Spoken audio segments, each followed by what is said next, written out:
Ugh, this place always seems to be muddy, but thank God I got my roll-offs. Wait, this is the clutch hand.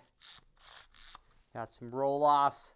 I'm ready to watch some good racing, and if I get too much mud, well, got a backup laminated set, and then just some standard. And then if I run out of all these, I bet some pro's gonna throw their goggles, so I could pick up a muddy set of goggles. Anyway, ready for a muddy Millville. Where's the whoop monster? Where is he? Where's he at? Stay out of trouble early and then set himself in a good position before making an aggressive move. Oh, flying through the air. Tim Ferry. That was horrendous.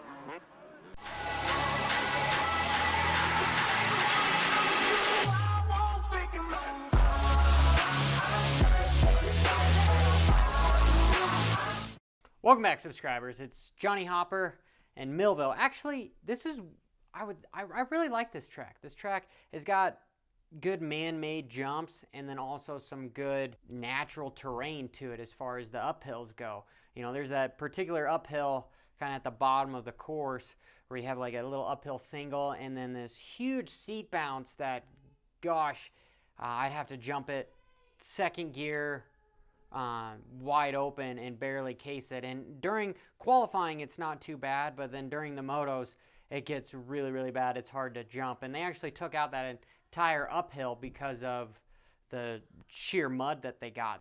It seems that there's a pretty good probability that there's going to be rain at Millville. I know the Pro-Ams I've been to, the Nationals I've been to, even my last National, it was a muddy mess, which sucks. And it's a big deal for press day because the guys in press day, they got to go ride the track, get a feel for it, and do all the jumps. Yeah, when it came to qualifying on Saturday, the track was completely different because of how much mud and rain that they got. There was actually a stream going down the course right around the starting area.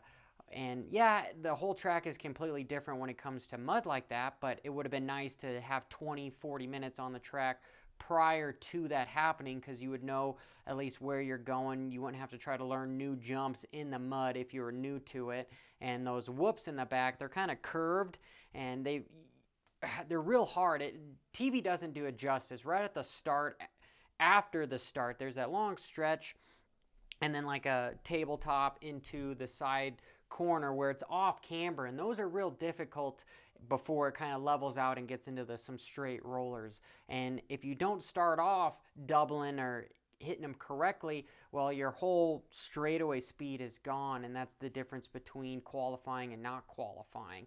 And when it comes to the sand, you got to be wide open, you know, almost like Southwick when it comes to these rollers, but these are bigger rollers, which are fun when you can get going, but these guys get going around 50 miles an hour or so coming through there. Maybe not so much with the mud, because in the mud, especially with that sand, you're not going to want to use your front brake a lot. Maybe a little bit of your rear brake, but if you use your front brake, that front end's going to want to slip and slide, and you might end up just coasting into some of these corners, is what you saw these riders do, is they would haul butt and then they'd be real timid coming into some corners and kind of let the motorcycle coast into these ruts and then accelerate out. At least that's what I saw. That's what I've done at Millville. And you'd see these guys, their back ends, their ass ends are going to be swapping around because of how slippery it is and because of that sand on top. And then there's a good portion of the track that is a little bit more loamy and hard pack, and that area is going to get some real deep ruts, and it's going to get these real big kickers from riders not jumping the jumps because of how deep the mud is, going rah, and then cutting off and then blipping off the top of them. So it's going to create this hole where you got to be careful, and you got to see these riders get way back on the motorcycle because it's going to kick them and they don't want to endo over these jumps. And the start is a huge important part of the race when it comes to a mud race, because you see these guys with roll-offs and then they'll actually have a couple tear-offs on top of them, because roll-offs are only good for about an inch and a half, and then the actual tear-off covers the whole thing. So they'll use the tear-offs first, the laminated tear-offs, and then they'll start pulling the roll-offs itself. And again, TV doesn't do it justice. The start looks really, really wide and fast, but being there in reality, it's not that big. You know, it seems like maybe half of a football field into almost like a 90-degree corner. And because of the mud, you're going to see a lot of the riders braking and slide off the side of the track and end up on the water truck lane, which is a big bummer as well. But you saw some of the local privateers, you know, Miller get out front, which was really cool. You saw a lot of these guys. John Short was out front in the 450s. That's really good press for them as far as when it comes to TV coverage and sponsorship coverage. But getting into qualifying, I'll just start with the 250s. So there was 69, wait, that's 450s. There were 69 250s trying to qualify, and Justin Cooper had the fastest lap with a 2:02. You can see the difference between them and the 450s because Cooper Webb had the fastest in the 450s, and he was a 2:11. Do you really think Justin Cooper is 9 seconds faster than Cooper Webb and Justin Barcia? Probably not. It's the track, and the qualifying is kind of a bummer. They cut the qualifying to just one session because of it, so guys only had 15 minutes on the track, you know, 10 to 15 minutes, 10 minutes timed, which is a big bummer for a lot of the guys.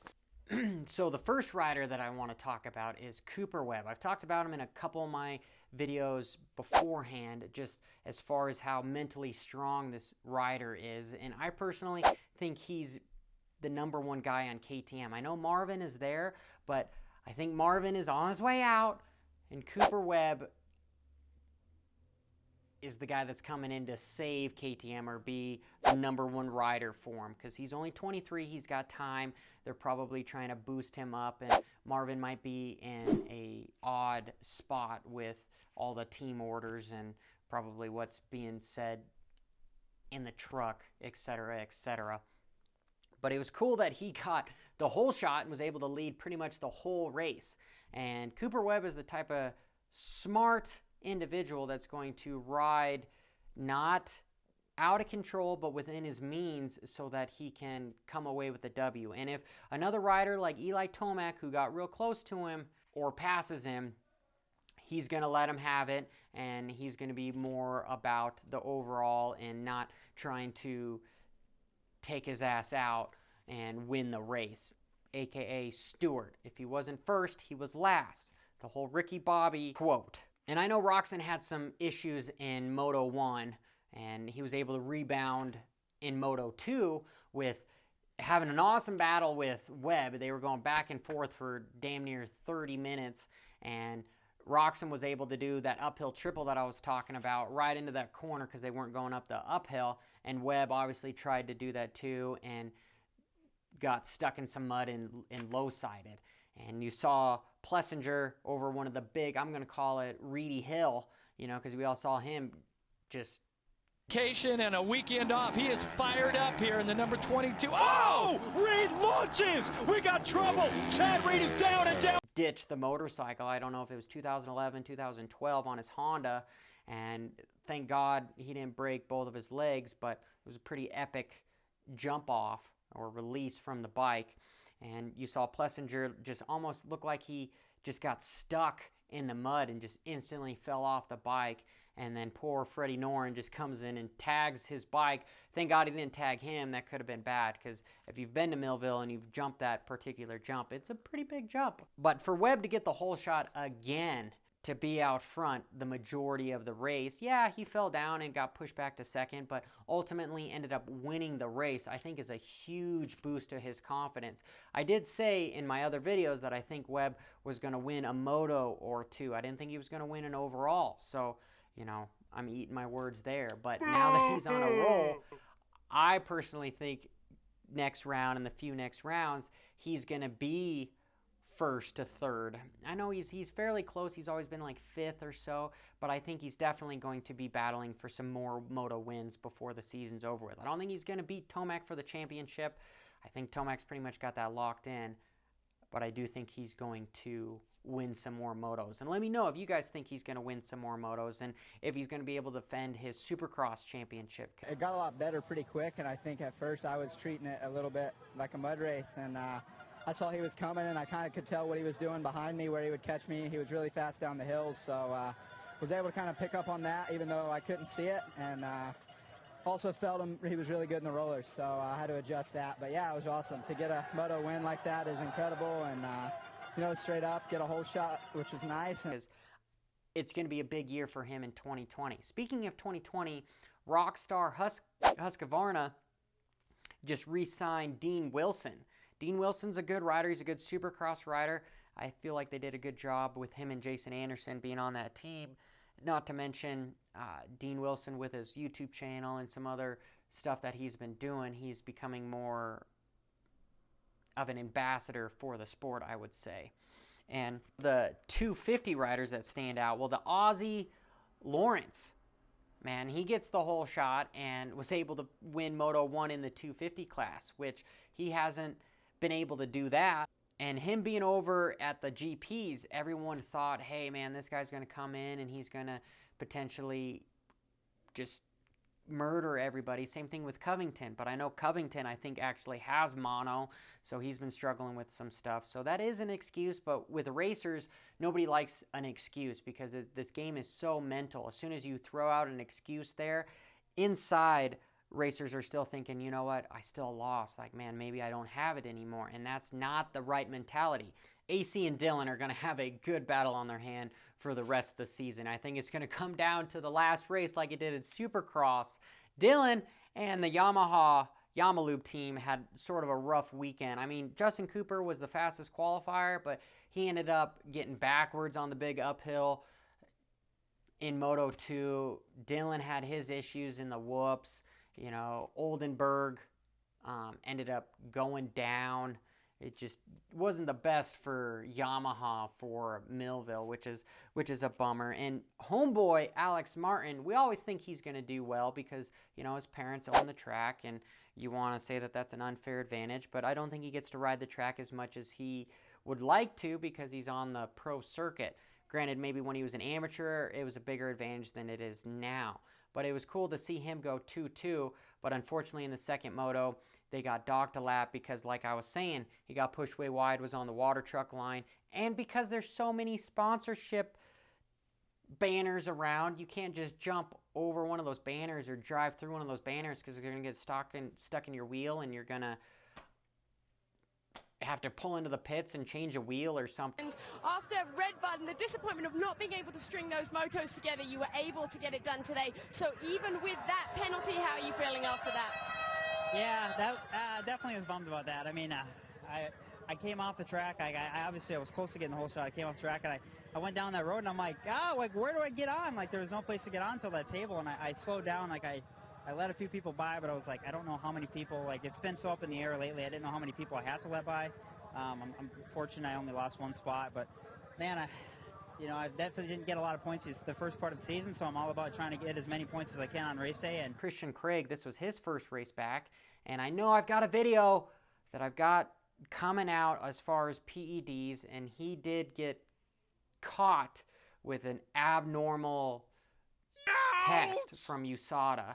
And of course, he says that it's a supplement that's been tainted, and I'll link the article so that you guys can read it from Racer X, but I'll go in more detail about that topic at a later video. Let me know if you think Cooper Webb is going to win another overall, or if he just got lucky because this was a mud race. I know mud races are fairly one line. People don't want to get outside of that line, and the main line ends up getting a little bit dry so that, you know, you can actually do some of the jumps and you actually get a decent lap time down. You know, I know these guys qualified at 2:11 in the 450s, and by the second moto they were doing like 2:18s or so. But anyway, do you think he's going to win another race? Do you think he's going to win some motos, or do you think he just got lucky? And then do you think AC is going to win the championship? Do you think he's going to win some more races, or do you think Dylan is going to? Let me know in the comments below, guys. Keep in mind, I've got that 250 Privateer sponsorship. Once we get to $1,000, you guys get a vote on the rider that you want to give the money to. And until next time, this is Johnny Hopper. Bra!